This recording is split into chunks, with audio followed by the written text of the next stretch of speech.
Ескендірдің дүниеден өтуі.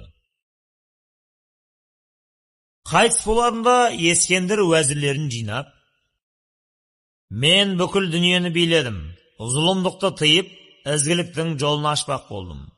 Алайда арманыма жете алмадым. Ертең мен өлгенде бір қолым жоғары созылып қарысып қалады. Біреу келіп бұл жұмбақты шешкенше қолым түспейді.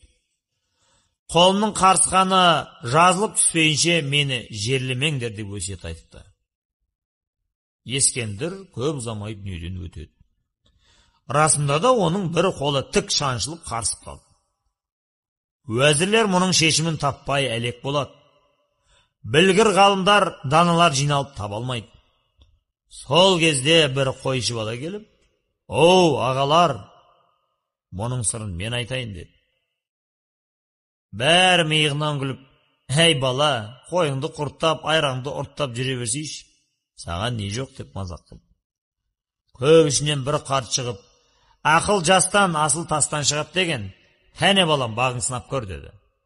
Сонда бала, «Бұл кісі жалғанды жалпағынан басқан патша едім.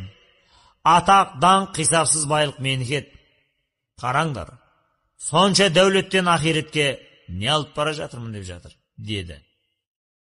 Сол-ақ екен, сірескен қол сылқ етіп төмен түсті. Қойшы балаға Құдайдың назары түсіп, ол ғұламаға айналды. Бұл қойшы ұлықпан хакім екен деседі.